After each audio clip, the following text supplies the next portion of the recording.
बिस्मिल्लाहिर्रहमानिर्रहीम। अस्सलाम वालेकुम पाकिस्तान। मैं हूं हैदर मेहदी और मेरा प्रोग्राम देखने का बहुत-बहुत शुक्रिया। जनाब शाहीन सबाई साहब, welcome to the program sir. बहुत शुक्रिया सर आपका, और बहुत दिनों के बाद आपसे मुलाकात हो रही है और feeling very good to be back with you. माशाल्लाह, माशाल्लाह sir, good to see you also. नाज़रीन, बहुत शुक्रिया आपके कमेंट्स, क्रिटिसिज्म का, आपकी दुआओं का और ख़ास तौर पे मेरे पेट्रन्स का। शाहीन सबाई साहब, हम चूँकि हमारा कोई 2-1 हफ्ते से बात नहीं हुई, लेकिन मैं जो मौजूदा हालात से शुरू करता हूँ। एक शोएब शाहीन की अभी प्रेस कॉन्फ्रेंस हुई, इमरान खान साहब के केसेस के मुतालिक और बाकी केसेस के मुतालिक, शाह महमूद और परवेज़ इलाही की। उन्होंने एक बड़ी खतरनाक बात की और बड़े खुल के की। उन्होंने कहा जी, इस वक़्त पाकिस्तान के तमाम इदारे उन्होंने कहा कि जितने इनके अहलकार हैं, वो सारे के सारे जो हैं कानून की धज्जियाँ उड़ा रही हैं, और उन्होंने एक लफ्ज़ इस्तेमाल किया, झूठ बोलते हैं कानून में, इसके कोर्ट्स के सामने जाके, और हमें नहीं पता कि ये किस तरफ पाकिस्तान को लेके जा रहा है। तो उसके मुतालिक ज़रा आप अपनी प्लीज़ राय बताइए। देखें हैदर साहब, कानून तो मेरा ख्याल है इम्पोर्टेंट है ये, लेकिन उससे ज्यादा इम्पोर्टेंट हमारा आइन कहा जाता है कि जी आइन सुप्रीम है और आइन बड़ा है और आइन सबसे ज्यादा इम्पोर्टेंट है।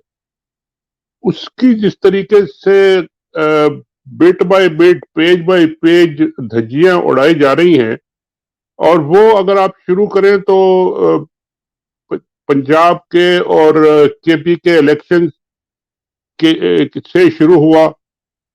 वो इलेक्शन जो है वो गए 90 दिन या पता नहीं कितने दिन में उड़ गए। वो कोई आइन की कोई बात नहीं किसी ने सुनी, ना कोई पूछा। फिर उसके बाद और कई एक्शन हो गए, प्रेसिडेंट साहब बीच में आ गए, वो भी इधर उधर हो गए। आई कोर्ट अपना हुक्म देती है, कोर्ट अपना जजमेंट देती है, उसको कोई नहीं सुनता। अदालतें ऑर्डर देती है इसको मत गिरफ्तार करो, उसको कोई नहीं सुनता। अभी जो कल केस हुआ है इनका चौधरी परवेज इलाही साहब का, हालांकि मुझे उम्मीद नहीं थी कि वो इतने मजबूत होकर खड़े रहेंगे, लेकिन वो खड़े।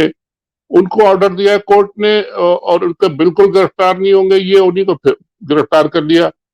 कोई पूछने वाला नहीं है। फिर वो जज ने ऑर्डर दिया उनको कि जी इनको लेके आए, आईजी को बुलाया, उन्होंने जज को ही हटा दिया, उन्होंने जज को फेंक दिया उठा के। अब ये कोर्ट्स भी कर रही हैं आपको।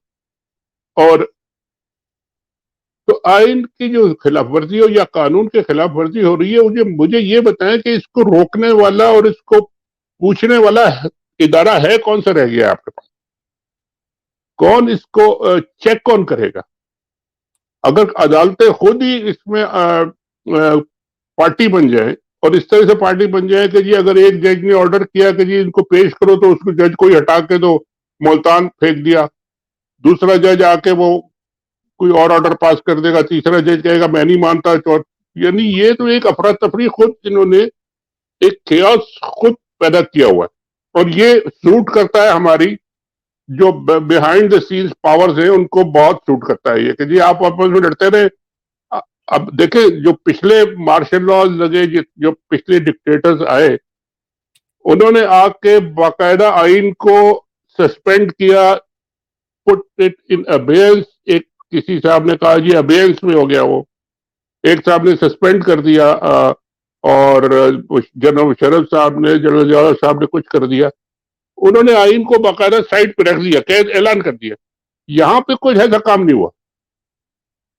यहाँ पे ये जो मर्जियां करते जा रहे हैं, आइन की कोई परवाह नहीं कर रहा, कोई पूछने वाला नहीं है, और ये अपना काम करे जा रहे हैं। और ये भी नहीं कहते कि जी हमने आइन को मानना छोड़ दिया या आइन मौजूद है या नहीं है तो अपनी जगह है, बस ठीक है जो क्या करे। तो ये एक बड़ी खतरनाक एक टैक्टिक कह लें इसको। ये कर वो सब अपनी मर्जी का काम रहे, सारे इदारे उनके कंट्रोल में है, सारे ऑफिसर्स उनके कंट्रोल में है, जो वो चाहते हैं वो करते हैं। एक पपेट गवर्नमेंट लाके बैठा दिए सामने, और वो आके टाई टाई टाई करती रहती है। अब उन्होंने फरमा दिया है कि जी प्राइम मिनिस्टर का और कोई काम तो है नहीं पाकिस्तान में, आप जाए अमेरिका की सैर करें, चले जी वो अमेरिका सैर करने आ जाएंगे, और बाकी सब उनका मर्जी का काम होता है, हो रहा है। तो ये बड़ी खतरनाक बात है, और इसको कहीं ना कहीं जाके तो रोकना पड़ेगा या रुकेगा, वरना ये आइन वाइन का खेल वेल खत्म करें, डायरेक्ट आ जाए सामने कि जी बस ठीक है हम कर रहे हैं। इन एनी केस प्रैक्टिकली तो वो सामने आ ही गए, हर चीज में तो वो दाखिल हो गए, इकोनॉमी में भी है, ज़राअत में भी है, तो शिजात में भी है, तो और पता नहीं कौन कौन सी उसमें हर चीज में है वो। और कह रहे हम 10 साल का प्लान है हमारा, 20 साल का प्लान है, 70-80 बिलियन, $100 बिलियन लाएंगे। ये सब बातें हैं भाई, कहाँ से लाए हैं ये पता नहीं, कौन इनका एडवाइजर है। एडवाइजर से एडवाइजर की उनकी जरूरत भी नहीं है, वो जो करना चाहते हैं वो खुद कर रहे हैं और करेंगे। बट ये सिचुएशन इस वक्त it's going down so fast कि हमें नहीं पता कि ये इसका आखिरी हशर क्या होगा और किस तरह का होगा।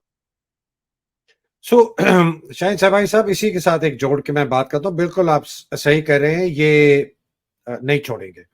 मेरा तजिया बहुत अरसे से मैं कह रहा हूँ कि आसिम मुनीर का प्लान है कि कम से कम ये 10 साल यहाँ रहेगा और इसके हिसाब से ये समझता है कि ये 100 बिलियन की इन्वेस्टमेंट लेके आएगा, उससे इकोनॉमी बढ़। सवाल मेरा आपसे ये है कि अगर हम इस मफरूज़े पे चलते भी हैं, मैं एक मफरूज़े से पे चलता हूँ कि जी अच्छा जी, अब सवाल आपसे ये है कि एक निज़ाम की, एक मुल्क की, हम कहते हैं जी life, liberty and the pursuit of happiness, जिस तरह फाउंडिंग फादर्स अमेरिका ने कहा था, और मतलब खुशहाली, ज़िंदगी, फ्रीडम और खुशहाली वो आती है जब निज़ाम के अंदर हर जो ख़ास अवाम है उसके पास मसावी मौक़े होते हैं, एजुकेशन के, हेल्थ केयर के, नौकरियों के, कारोबार चलाने के, अपनी राय का इज़हार करने के लिए। वो तब आता है जब माशरे के अंदर कानून की बालादस्ती होती है और उनके जो अदलिया है वो लोगों के हकूक़ को संभालती है, उनको बचाती है। उसके बाद फिर लोग इंडस्ट्रियलाइजेशन करते हैं, फैक्ट्रियाँ लगाते हैं कि मुझे कोई उठाएगा नहीं, दुकानें लगाते हैं, कारोबार करते हैं, आर्ट्स एंड क्राफ्ट्स में जाते हैं, सब कुछ करते हैं, एक खुशहाल माशरा होता है। और इसकी बेसिक अंडरपिनिंग जो है वो है आइन और कानून की बालादस्ती, कि लोग खुश रहें और बेफिक्र रहें कि हमें कोई रात को आके उठा नहीं लेके जाएगा। ये कैसे समझ रहे हैं कि इस सारी चीज के बगैर ये पाकिस्तान में पैसा भी लाएंगे, फैक्ट्रियां भी लगेंगी, लोग रहेंगे भी, खुश भी रहेंगे? ये मुझे नहीं समझ आ रही कि इनको ये बेसिक प्रिंसिपल क्यों नहीं समझ आ रहा। देखिए जनाब, वो एक शेख चिल्ली साहब होते थे, पता नहीं आपका उनसे वास्ता पड़ा है कि नहीं पड़ा है। आजकल के मॉडर्न जमाने में बहुत सारे शेख चिल्ली इधर उधर घूम रहे, और उनका कहना यह है कि जी हमने बस मुर्गियां ले आए हैं, अब बस अंडे आने वाले हैं, अंडे में से और मुर्गियां आने वाली हैं, फिर और अंडे आने वाले हैं, और फिर हमारे पास पूरा एक मिलिट्री फार्म बन जाएगा, जिसमें कि पोल्ट्री फार्म बन जाएगा। ये सब बातें कहने के सर, आप मुझे ये जरा सा समझा दें। आपने अगर 10 साल का प्रोग्राम बनाया है और 70-80 बिलियन डॉलर आप ला रहे हैं, तो जिनसे आप लेके आ रहे हैं, क्या उनको आपने ये गारंटी दे दी है कि जी यहाँ पे 10 साल तक बड़ी पीस और स्टेबिलिटी और आइन और कानून और बिल्कुल अमन रहेगा और हर एक को मौका होगा कि जी आप काम करें और कोई गड़बड़ नहीं होगी, कोई प्रोटेस्ट नहीं होगा, कुछ नहीं होगा? क्या आपने ये कर दिया है और उन्होंने मान लिया आपकी बात? आप तो बैठे हुए हैं इलेक्शन कराने के लिए, एक झूठा सच्चा आपने वादा किया हुआ है कि जी अभी इलेक्शन कराते हैं 2 महीने बाद, 4 महीने बाद। लेकिन अगर आपके प्लान ये है कि जी आप 70 बिलियन डॉलर की इन्वेस्टमेंट लाएंगे, तो वो तो फिर दो इलेक्शन होंगे तो उसका आपको पता नहीं कि क्या रिजल्ट होगा। या तो आपने इलेक्शन पूरा जुड़लू फेरना है कि जी सबको खत्म करके अपनी मर्जी का इलेक्शन लाके बिठा देना है, वो भी एक ऑप्शन है। मगर ये कुछ ऑप्शन के बाद आपके समझ में आती है कि ये सब सब कुछ अमन अमान चैन हो जाएगा और आपके इन्वेस्टमेंट का वो दरिया, सारे नाले खुल जाएंगे। ये सब कहानी है सर। लोगों को बोल बच्चन जिसे कहते हैं, वो सारे बोल बच्चन है, कहानी है, लोगों को बेवकूफ बनाने की बातें। अब इनकी बातों में अगर कोई अक्लमंद आ जाता है फंस के, तो दुनिया के पास जो डॉलर है वो कोई ऐसे कमाए हुए, चोरी किए हुए नहीं है। मैं अभी जी जी, रिकॉर्डिंग जी। ये सब कहानियां हैं और ये सब लोगों को बेवकूफ बनाने वाली बातें हैं। कोई अक्लमंद मानेगा ये बात? आपने मुल्क में इतनी अफरा तफरी है किसी चीज पे आप यकीन नहीं कर सकते कि कोई अपनी ड्यूटी नहीं दे रहा। फौज ज़राअत का काम कर रही है, अदलिया पता नहीं क्या काम कर रही है, पुलिस फौज जो है पुलिस बनी हुई है, पता नहीं क्या क्या उल्टे सीधे काम हो रहे हैं। और पीछे से कोई बैठ के हंस रहा है और बड़ा मुस्कुरा रहा है और कह रहा है ये भी हो गया वो भी हो गया, और पपेट्स आगे बैठा दिए। ये इस तरह, यानी कहने को जो मर्जी आप कह लें, जो मर्जी वादे कर लें, लेकिन ये होता नजर नहीं आ रहा, ना कभी ऐसा हुआ है। आपको करना पड़ता है जो तरीका, या तो आपने करना है, आपके पास इतनी पावर है, इतनी कॉन्फिडेंस है कि जी हम सब ये कर लेंगे, तो फिर आ जाए सामने और डिक्लेयर कर दें और आए और करें। फिर लोग आपको पूछेंगे कि जी आप क्या कर रहे हैं और कैसे कर रहे हैं और क्या नतीजा निकला। और वो भी करने की हिम्मत नहीं है, और लोगों को बेवकूफ बनाने के भी चक्कर में, तो ये सारे काम एक साथ नहीं चलते, और ये एकदम जाके सारा हाउस ऑफ कार्ड जो है ये कहीं ना कहीं जाके पूरा पूरा का धराम होगा जी। सो शाहिद साहब, ये जो मैं और आप हम चंद महीनों से ये बात कर रहे हैं कि हमें नहीं लगता कि ये सिस्टम रहेगा, जी बिकॉज ये सिस्टम जो है वायलेंस के ऊपर, खौफ, डर, जबरदस्ती। हौस, टॉर्चर, रेप, कत्ल, अगवा, इसके बेसिस पे है, खौफ के ऊपर ये चल रहा है, तो ये नहीं चल सकता। मेरा सवाल ये है कि आपकी जो इतना तजर्बा है 40-50 साल का माशाल्लाह इस फील्ड में, और इतने आपने मार्शल लॉ देखे, आप क्या समझते हैं कि ये किस तरफ फिर जाएगा? देखिए जाएगा तो एक ही तरफ, ये इनके खिलाफ रेजिस्टेंस तो अब जितनी है मेरा ख्याल है पहले इतनी ज्यादा नहीं थी, मगर वो रेजिस्टेंस अभी एक तरह से पैसिव है, क्योंकि इनके दावे और इनकी जो हरकतें और वो सब जो है, वो लोगों को ये वादे वहीद करके बैठे हैं, वो पूरे तो जाहिर नहीं होने वाले। लेकिन अगर इन्होंने इलेक्शन का वादा किया हुआ है तो 2-4 महीने लोग और देख लेंगे, ठीक है। लेकिन उसके बाद क्या होगा? एक तरफ तो आपने पूरा का पूरा वो जो चोरों का टोला और सबको बुला के बिठा दिया था, तो 15-16 महीने में आपने देख लिया कि वो और फौज और सब ने मिलके 15-16 महीने में क्या हशर किया इस मुल्क का, कि आपसे अब एक बिजली नहीं संभाली जा रही, एक आपसे गैस नहीं इंपोर्ट हो रही, ऑयल नहीं इंपोर्ट हो रहा, पता नहीं कुछ भी नहीं हो रहा आपसे। तो ये तो हमने कारकर्दगी तो इन सबकी मिली जुली देख ली इकट्ठी। अब वो कहते हैं कि जी हम खुद करेंगे, खुद भी कर लें। इनसे पहले जो आए थे ना, उसका आप नजर में रखें कि जो पहले लोग आए थे वो क्या, उन्होंने क्या किया। 1-2 साल तो उन्होंने खुद कोशिश की करने की, मगर उनसे नहीं हुई। फिर उन्होंने वापस लाना पड़ा इन्हीं पॉलिटिशियंस को, इन्हीं अवाम को किसी न किसी तरह मिलाना पड़ा, और उन्होंने मिलाया और फिर काम चलाया 2-4 जितने भी 2-4 साल 10-8 साल चला सके वो। सवाल ये है कि और उस वक्त इकोनॉमिक हालात बहुत अच्छे थे, और हमारी दुनिया को जरूरत थी। आजकल तो मामला उल्टा है, मतलब जो बेसिक फैक्टर है वो ये है कि जियाउल हक के वक्त में सारी दुनिया को हमारी जरूरत थी, क्योंकि रशिया से हम जंग लड़ रहे थे। मुशर्रफ के जमाने में सारी दुनिया को जरूरत थी कि अफगानिस्तान में हम जंग लड़ रहे थे, तो पैसे भी आ रहे थे, डॉलर भी आ रहे थे, सपोर्ट भी आ रही थी। जो कुछ हम कर रहे थे अंदर वो छुपा भी देते थे, कुछ उसमें ज्यादा शोर भी नहीं मचाते थे। अब ये मामला उल्टे हैं बिल्कुल। अब हमारी दुनिया को किसी को हमारी जरूरत नहीं है और हम वही काम करने जा रहे हैं, तो ये पॉसिबल नहीं है। और लोग सबसे ज्यादा इस वक्त अगर पैसिव रेजिस्टेंस है या अपोजिशन है तो वो इस वक्त है। जितने पुराने मार्शल लॉ से आप कंपेयर करें, इस वक्त ज्यादा अपोजिशन है। लोग मगर एक इंतजार में है, एक थोड़ा सा टाइम इनको दिया हुआ है कि जी देख लेते हैं। लेकिन जिस वक्त ये फटेगा मामला, जैसे कई जगह पे आपने हुआ है, अपने गिलगित बल्तिस्तान में आप देख लेंगे क्या हो रहा है, और डायरेक्ट फौज के खिलाफ नारे आ रहे हैं, हमें आजादी चाहिए। गिलगित बल्तिस्तान को आजादी चाहिए, अब आप अंदाजा लगाइए। पाकिस्तानी फौज से चाहिए और किससे चाहिए? कश्मीर में ये शुरू हो जाएगा। पाकिस्तानी कश्मीर में अगर ये नारे लगना शुरू हो गए, तो आपने तो जाना था इंडिया का कश्मीर आजाद कराने के लिए। वहां के नारे जो थे वो तो मोदी साहब से आजादी मांग रहे थे, अब आपसे आजादी मांगना शुरू हो गए। ये कहाँ लाके खड़ा हो गए हैं पाकिस्तान?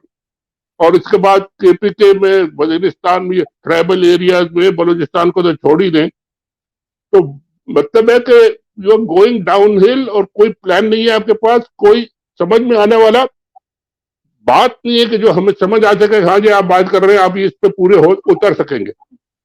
तो there is a disaster written on the wall.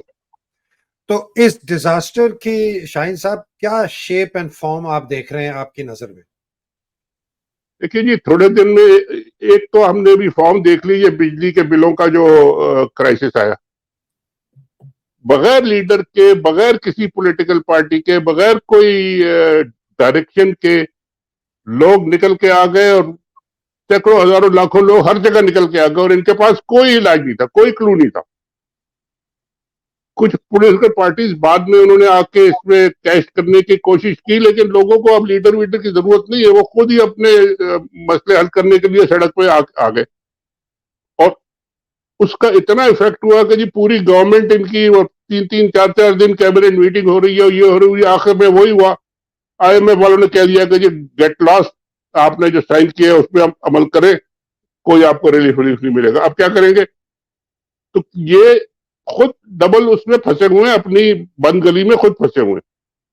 अब लोग फिर निकलेंगे, और अगर कोई लीडरशिप मिल गई इनको, इस सारे क्राउड को, जो इस वक्त एक मॉब है, इस मॉब को लीडरशिप मिल गई, तो ये एक पॉलिटिकल टर्न भी ले सकता है, एक ह्यूमन राइट्स पे भी ये जा सकते हैं, और बहुत सारे इश्यूज पे लोगों के अरेस्ट पे भी जा सकते हैं। तो ये तो एक जब फटेगा मामला ये सारा, और ऑलरेडी उसके हमें साइज नजर आ रहे हैं, ज्यादा देर नहीं लगेगी अब इसमें कि लोग आके हर चीज, हर इश्यू पे खड़े होके आग लगा रहे हैं सड़कों पे। तो दैट इज द एंड। आप उसको अगर रोक नहीं सकते, मार नहीं सकते, आप किसी एक मजहबी पार्टी पे आप डंडा नहीं चला सकते, आपकी हिम्मत ही नहीं है। तो दैट इज इट। तो ये फिर इसी तरह चलेगा, और लड़ाई मार कुटाई में फिर आप आखिर थक के हार जाएंगे। आप 20-25 करोड़ लोगों से तो नहीं लड़ सकते, आपकी फौज जो है, और अपनी फौज अपने ही लोगों से अगर लड़ेगी तो फिर बाकी सारे काम कौन करेगा? साहब, ये तो आपने जो रिलीजियस पार्टीज की बात की ना, बड़ी इंटरेस्टिंग बात की है, बिकॉज एक ग्रुप है जो यहाँ से अमेरिका में और कनाडा और यूरोप से, वो नाउ और नेवर मूवमेंट है, डॉक्टर एक नसर जी साहब हैं, वो जी जी पहले भी गए थे, अभी भी जा रहे हैं, 22 सितंबर को जा रहे हैं। तो उनके मुंसलिक लोगों ने मेरे से पूछा कि जी क्या है, तो मैंने कहा देखें, आपके पास वहाँ कोई एंकर पावर बेस है, वरना तो आपको आप उतरेंगे जहाज से, जी आपके जी 10 लोगों को अगर पकड़ लिया आप तो गए। तो बात ये हो रही थी, तो किसी ने कहा कि लॉयर्स को मिलाना की ये कोशिश कर रहे हैं, खासतौर पे लाहौर के बाहर की, और लॉयर्स मूवमेंट भी शुरू होने की बात हो रही है कल से, 5 तारीख से। और ये जो 4 रिलीजियस पार्टीज हैं, इनके आपस में कुछ बातचीत चल रही है कि एक मुत्तहिदा एक ये बनाएं प्लेटफॉर्म, जिसके अंदर जमात इस्लामी है, सुन्नी इत्तेहाद काउंसिल है साहिबजादा हामिद रजा की, जी जी अपना मजलिस वहदतुल मुस्लिमीन है, इनकी जो ये शियों की बड़ी जमात है, जो कि सुन्नी शिया इत्तेहाद में बहुत ज़्यादा बिलीव करती है। और एक किसी ने कहा कि जी वो जो ताहिरुल कादरी साहब की है ना, पाकिस्तान अवामी तहरीक, शायद उनसे, जी जी लेकिन पाकिस्तान अवामी तहरीक के सीनियर हलकों से मुझे कहा गया कि जी कादरी साहब ने रिटायर हो चुके हैं सियासत से, 18-19 साल में, वो नहीं आएंगे। लेकिन इन लोगों के पास फीट ऑन स्ट्रीट है। आप देख रहे हैं कि ये लॉयर्स का, ये रिलीजियस पार्टीज का, शायद जवान डॉक्टर्स का, कोई ये मिल के मुनज़्ज़म तरीके से सड़कों पे आए और इसको, जो ये नाउ और नेवर मूवमेंट है, इसको आगे लेके चले। देखिए, ये नाउ और नेवर की बात मैंने भी सुनी थी, और मुझसे भी कुछ लोगों ने कांटेक्ट किया था। तो मैंने उनसे कहा कि जी it is too early for you. आप बगैर किसी प्रिपरेशन के, प्लानिंग के, आप वैसे ना तशरीफ ले जाएं, क्योंकि वहां पे तो ओपन लॉलेसनेस है, और डंडा डंडा चल रहा है वहां पे। तो आपको उन्हें पता चलेगा कि जी आप ये काम करने आए, तो आपको वैसे ही या तो भेज देंगे या मारपीट करेंगे, तो लोग आपके इधर उधर हो जाएंगे। तो वो बहरहाल उनका अपना फैसला है, उससे कोई मुझे एतराज नहीं है, करे। असल में पाकिस्तान में किसी न किसी बड़े इदारे को ये एक सॉलिड बेस जिसे कहते हैं ना, वो बनना पड़ेगा इस रेजिस्टेंस की। वो वकील हो सकते हैं, वो आपकी पॉलिटिकल पार्टीज में, अब पॉलिटिकल पार्टीज में भी देख लें, मैं कई दिनों से ये कह रहा हूं कि जैसे ये हुकूमत नून लीग की जाएगी और ये लोग हटेंगे, ये सारी पार्टीज जो है ना, इनको रियलाइजेशन होगी कि जी अब हम सब एक पलड़े में आ गए और हम सब पे पिटाई होगी। और अब अगर इनकी खबरें सुने आप, और इनके जो अंदर के जो सोर्सेज हैं और जो लीक करते हैं बाहर, कि जी 15 जनवरी के बाद, 15 सितंबर के बाद पता नहीं 400 केसेस नैब वाले जो है वो 400-500 केसेस तैयार हैं, हर पार्टी के, पता नहीं हर पॉलिटिकल पार्टी के, हर एक को वो पकड़ेंगे और क्या क्या करेंगे और ये सब। और उसमें सारी पॉलिटिकल पार्टी जाएंगी। और मुझे लगता ये है कि जरदारी साहब को, पीपल्स पार्टी को इस बात की कुछ ना कुछ खबर मिल गई है और वो तो दुबई में जाके बैठ गए। इसी तरह नून लीग वाले भी बाहर हैं। तो ये सब पार्टीज भी, इनको आखिर में जाके अंदाजा होगा कि हमने इनके साथ जो इतना टाइम गुजारा है वो हमारे खिलाफ ही अब यूज होगा। और ये उनको भी किसी न किसी शक्ल में पब्लिक के साथ मिलके आना पड़ेगा, मगर वो अपनी क्रेडिबिलिटी बहुत ज्यादा खो चुके हैं। दूसरा कोई प्लेटफॉर्म बनेगा, वकीलों का सबसे इंपॉर्टेंट है कि वकील इकट्ठे हो गए तो बहुत जबरदस्त प्लेटफॉर्म है वो। बाकी पॉलिटिकल जो रिलीजियस पार्टी की ये अगर आ जाती हैं, जमात इस्लामी हो, ये सारे दे आर बिग फोर्स। अगर आप उनको स्ट्रीट पावर के हिसाब से देखें, ये बहुत बड़ी फोर्स है। और इस फोर्स पे फौजियों को हाथ डालते हुए बहुत मुश्किल होती है। वो नहीं इन पे हाथ डालते और ना ही डाल सकते। एक तो ये मारपीट जिस तरह ये पीटीआई वालों के साथ करते हैं ना, वो उनके आधा 1/4 भी नहीं कर सकते। और ये एक फोर्स ये बनेगी। दूसरे जितने डिसग्रंटेड लोग हैं, अपोजिशन के लोग हैं, वो सारे के सारे इनके साथ मिलेंगे, चाहे वो पीटीआई का बैनर ना हो, चाहे वो उनका किसी और का बैनर हो, लेकिन लोग मिलेंगे। जितने ये लोग सड़कों पर निकले बिजली के बिलों के लिए, वो सब इनके साथ मिलेंगे आके। तो इनको तो किसी सूरत में पॉलिटिकल स्टेबिलिटी या इकोनॉमिक स्टेबिलिटी का कोई तस्वुर ही नहीं है, हो ही नहीं सकती इस मुल्क में, जब तक आप प्रॉपर एक इलेक्शन ना कराए, प्रॉपर एक तरीके से लोगों को सेटिस्फाई ना करें कि जी अब आपका ये सिस्टम है, आप इसमें शामिल हैं, आप इसमें मिल के करें, तब तक ये नहीं होगा। आप डंडा मारी कर लें, डंडा मारी थोड़े दिन के बाद फेल हो जाती है। तो मेरा ख्याल है आप बिल्कुल सही कह रहे हैं कि जो वकीलों भी आएंगे, वो उनको भी पता है कि जी हमारा भी सारा सिस्टम ही अगर बैठ गया ये अदालतों का, तो वकील बन जाएंगे किसके पास, करेंगे क्या फिर लोग। तो फिर वो कहते ना जी, वकील छोड़ो जज करो। वो जज इन्होंने पूरे पूरे के पूरा जुडिशरी को ही अपने साथ कर दिया है। तो अब कोई ना कोई जजों में से भी निकलेगा कि भाई ये इस तरह नहीं चलेगा, आप जरा अकल के नाखून लें। और मुझे उम्मीद है कि जो नए चीफ जस्टिस साहब आएंगे, वो इस इस लाइन ऑफ एक्शन, इस पॉलिसी से बिल्कुल इत्तेफाक नहीं करेंगे। वो अपनी इंडिपेंडेंस को स्टैब्लिश करेंगे, अपनी कोर्ट की, जुडिशरी की इंडिपेंडेंस को स्टैब्लिश करेंगे। उनके लिए जरूरी है ये, वरना वो भी एक डमी बन के अगर बैठ जाए तो फिर तो मुल्क का अल्लाह हाफिज है। फिर क्या है, ये एक मिलिट्री कोर्ट लगा दे, कर्नल साहब को बैठा दे, वो सबको फारिग कर देंगे, दैट्स ऑल। तो ये नहीं हो सकता। और this is a recipe for disaster openly. तो coming to the last quarter of the programme, तो भाई साहब ये एक इससे जरा हटके मैं समझ में, और मुझे, मेरा तो इत्तेफाक है आपके साथ कि ये नहीं रह सकता, अनटेनेबल है। इसका ये नहीं पता कि ट्रिगर इवेंट क्या होगा, क्या नौयत लेगी ये रेजिस्टेंस जो है, और इसका नताइज क्या निकलेंगे। ये हमें पता है कि ये सिस्टम अनटेनेबल है और ये फौज के खिलाफ अवाम लड़ जाएगी। हो सकता है फौज के अंदर फूट पड़ जाए और बहुत खतरनाक नताइज निकलेंगे इस अहमकाना और बहुत ही बेवकूफाना जो डगर पे चला हुआ है आसिम मुनीर और उसके जर्नैल।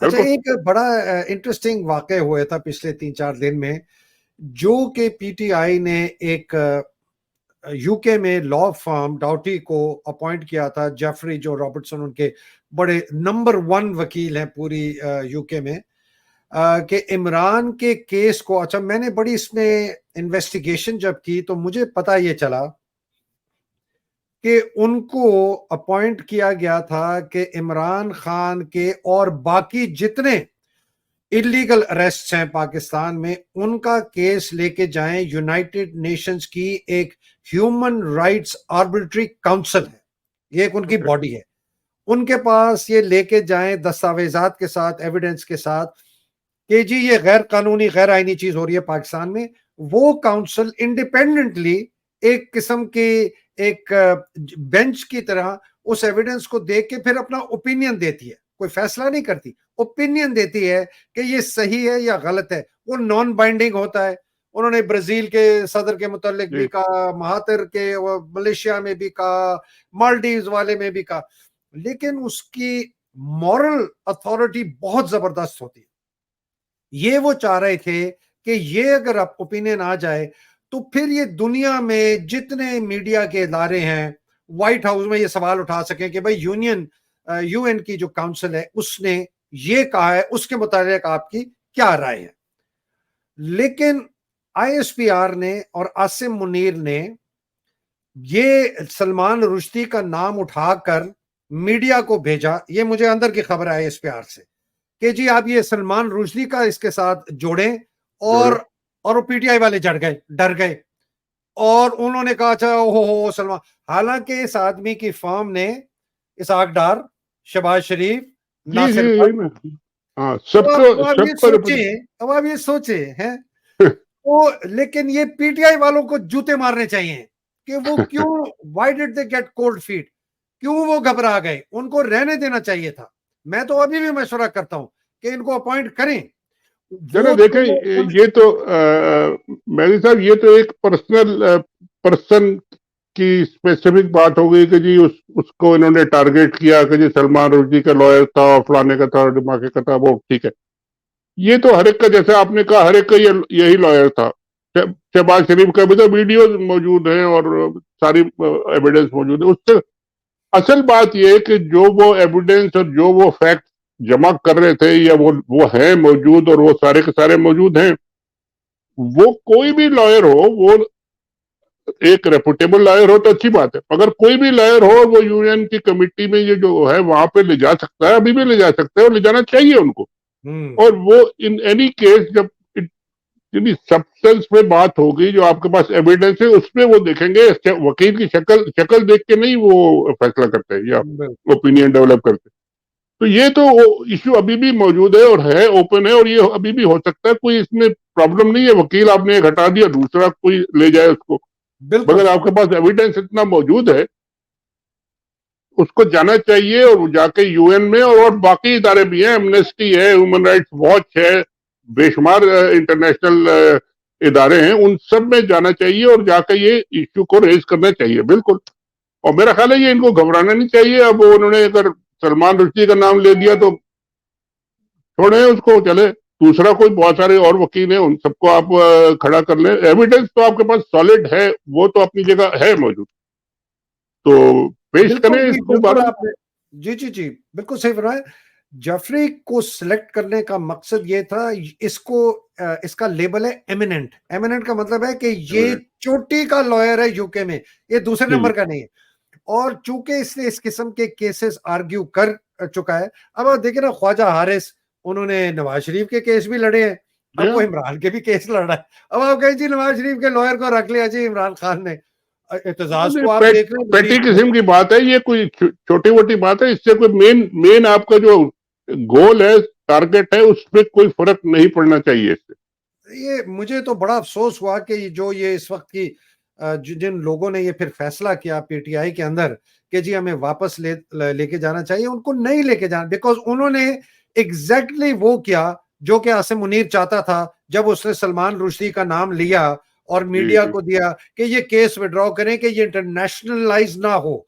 और मेरी फिर भी मशवरा है वो आपको, स्कैंडलाइज उन्होंने करना था, वो उन्होंने स्कैंडलाइज कर दिया। ये लोग अभी तजर्बे मेरे ख्याल है इतना ज्यादा नहीं है तो घबरा गए। लेकिन ये कि the issue is still open. ये किसी नंबर 1 को नहीं मिला तो नंबर 2 को ले लें, नंबर 3 को ले लें, एक पूरी टीम बना लें, ले जाए। और आपके पास जो सॉलिड एविडेंस है, वो आपके पास अगर सॉलिड है तो वो हर जगह आपको सुना जाएगा, बिल्कुल। वकील कोई भी हो। और अच्छा है कि ऐसा वकील हो जिसने इस बिल्कुल किस्म के केसेस उस काउंसिल के सामने पहले भी किए हो। अगर बिल्कुल जॉफरी नहीं है और भी बिल्कुल होंगे कोई, बिल्कुल बिल्कुल, होंगे, बहुत लोग हैं, बिल्कुल सही। बहुत लोग। तो अच्छा शाहिद साहब, आखिरी सवाल, सदर साहब के मुतालिक अब आनी शुरू हो गई है बातें कि जी उनको जैसी उनकी तारीख खत्म होगी, मेरा ख्याल है 12 सितंबर है, तो उनको उन पर दबाव डाला जाएगा कि वो इस्तीफा दें, या उनके जो अहकामात या उनकी जो पावर्स हैं उनको महदूद कर दिया जाएगा और उनसे कहा जाएगा कि आप सीधे हो जाए, वरना हम आपके भी साथ भी वही करेंगे जो हमने बाकियों के साथ किया। जी ये मुझे जी बहुत अंदर से वसूख से, फौज की तरफ से भी और सदर के जो जी। करते धरते वाले हैं उनके अंदर से ये खबर है। आपकी क्या राय है इसके मुताबिक? देखिए, ये जो मैंने शुरू में कहा था कि ये बिट बाय बिट कॉन्स्टिट्यूशन को ट्रैश कैन में फेंकते जा रहे हैं। अब नेक्स्ट पेज मेरा ख्याल है वो यही है कि सदर साहब के जो पावर्स हैं, सदर साहब का जो अथॉरिटी है, उनका जो रोल है, उनका टेन्योर जो है वो अब खत्म हो रहा है। तो ये एक नया एक फेज आएगा कि जी अब सदर साहब क्या करेंगे। सदर साहब को अब खड़े हो जाना चाहिए। अगर जबरदस्ती कोई करता है, उनको उठा के हटा के देता है, तो वो ठीक है, वो करे, जबरदस्ती करते हैं। मगर उनको जो कानून में लिखा है, आइन में लिखा है, उसके मुताबिक खड़े रहना चाहिए। He should not submit to pressure. वो अपने, उनका टेन्योर है, वो जब नया सदर कोई इलेक्ट होकर आएगा तो he will hand over the presidency, बिल्कुल ठीक है। अब आप उनको अगर प्रेशर डाल के उनको गन रख के आप उनसे कहें कि जी आप हट जाए, इस्तीफा दें, तो ये सदर साहब को मेरे ख्याल है मौका उनको कई पहले भी आए थे, लेकिन ये सबसे बड़ा मौका होगा कि he should stand on his ground. मैं नहीं करता जी, आप करने जो जाके करना है, जाए कोर्ट में ले जाए, जो जहां भी ले जाना है ले जाए। मगर ये कि अलवी साहब का भी अब ये ट्रायल का वक्त है, बिल्कुल। और मेरा ख्याल है कि वो खड़े रहेंगे। उनको अब देखिए, एक उन्होंने जो हाइट ऑफ अपनी पॉलिटिकल स्ट्रगल थी वो अचीव कर ली, वो मुल्क के सदर बन गए, और वो अभी तक, यानी प्रेस कॉन्फ्रेंस करके उन्होंने वो भी नहीं छोड़ा, वो जैसे होता है ना हमारे लोग करके चले जाते हैं, वो भी अभी नहीं किया। अभी वो खड़े हैं, किसी ना किसी हद तक खड़े हो। This is the right time कि ही शुड स्टैंड फर्मली कि नहीं, मैं नहीं छोड़ूंगा, ये आइन है, मेरा आइन का हक है। आप जाए आइन चेंज कर दें, जो भी करें, आइन को आप वो शेल्फ पे रख दें या अबेयंस में कर दें, तो फिर ठीक है, जो भी करें, मगर ही इनका शुड स्टैंड।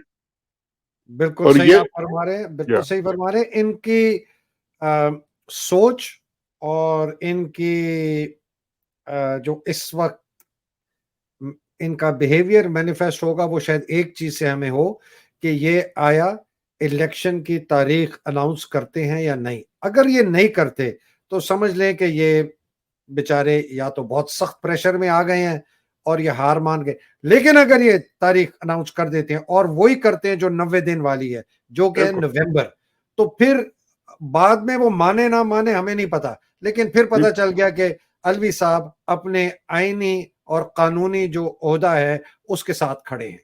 ये भी है, और एक और भी बात नोट कर लें कि यही एक अपॉर्चुनिटी हमारे चीफ जस्टिस साहब बंदयाल साहब के पास भी है अभी। हम्म, वो भी जाने से पहले जो पेंडिंग उनके पास बड़े बड़े केस हैं, उनको फारिग कर दें, उनको जो भी जजमेंट देना है दें। हम्म, ये स्पेशली नैब का केस जो है, नैब के लॉज जो उन्होंने चेंज किए, ये इनको खत्म कर दे। भले नए चीफ जस्टिस आके उनको रिव्यू करते रहे, जो भी करें, हम्म। अपनी ड्यूटी और अपना जो फर्ज है, और आइन के साथ और जमहूरियत के साथ और उसके साथ खड़े रहने का जो इन्होंने ओथ लिया था, उसको ये पूरा करें और फिर जाएं। सारी उम्र इनकी लोग इज्जत करेंगे। बिल्कुल बिल्कुल और अगर बिल्कुल। आप 2 दिन पहले सरेंडर कर गए और 2 दिन पहले आपने छोड़ दिया, तो फिर आप डस्टबिन में चले जाएंगे। जैसे कई चीफ जस्टिस भी गए, सदर साहब का भी यही है पोजीशन, खड़े रहे आखिर वक्त तक, ठीक है, लोग उनकी इज्जत करेंगे, लोग उनके साथ रहेंगे। आखिरी सवाल। मैं बहुत लोगों से बातें करता हूं तो एक एक सोच आनी शुरू हो गई है लोगों में कि जी कुछ कॉम्प्रोमाइज कर लेना चाहिए, इमरान को, पीटीआई को, फौज के साथ, आसिम मुनीर के साथ, कि पार्टी जिंदा रहे और इलेक्शन में आए और उनको इलेक्शन में हिस्सा लेने के लिए इजाजत दी जाए। तो वो इसलिए कि हमारी ही पार्टी है जो इस मुल्क को बचा सकती है। मेरा सवाल उनसे और आपसे भी यही है, आप क्या समझते हैं कि अगर कुछ लोग, कुछ दो, कुछ निगोशिएशन, कुछ ये आप आपस में करके, आप क्या समझते हैं कि आसिम मुनीर और फौजी जनरल इजाजत देंगे कि पीटीआई को साबुत रखें और उसको एक reasonably fair and free election में हिस्सा लेने की इजाजत दें? डिपेंड करता है कि वो क्या मांग रहे हैं। अगर वो आपसे मांग रहे हैं कि जी आप हमें फौजी रोल, जितना इन्होंने ऑलरेडी ग्रैब कर लिया है, कब्जा कर लिया है हर चीज पे, कि इसको आप मान लें, आप हुकूमत भी आपकी बन जाएगी, लेकिन फॉरेन मिनिस्टर हमारा होगा, डिफेंस मिनिस्टर हमारा होगा, फाइनेंस मिनिस्टर हमारा होगा, जैसा बेनजीर ने पहली दफा किया था 88 में। अगर उस तरह की शर्तें ये लगा देते हैं कि ये सारा कुछ हम कंट्रोल करेंगे और डमी बन के आ बैठे, तो वो तो इमरान खान को शायद एक्सेप्टेबल ना हो और ना होनी चाहिए। बाकी ये कि जाहिर है आर्मी ने तो रहना है पाकिस्तान में, और आर्मी का बहुत बड़ा रोल है। आर्मी का एक सिक्योरिटी का बहुत एक अपैरेटस है, उसको हर एक ने कायम रखना है, जो भी पॉलिटिकल गवर्नमेंट हो। चाहते क्या है, असल तो बात ये है कि चाहते क्या है, वो कहने का जी आप पॉलिटिक्स से रिटायर होकर लंदन चले जाएं तो फिर ठीक है, तो इस तरह की बात तो कोई नहीं मानेगा। तो बातचीत बिल्कुल करनी चाहिए, लेकिन एटलीस्ट पता चले कि जी what are the terms on the table, table पे लाए क्या मांग चाहते हैं आप। तो देखें बात आप आपने भाई साहब टर्म्स डिफाइन कर दी, वो तो बेनजीर के लिए तो बड़ा हल्का था।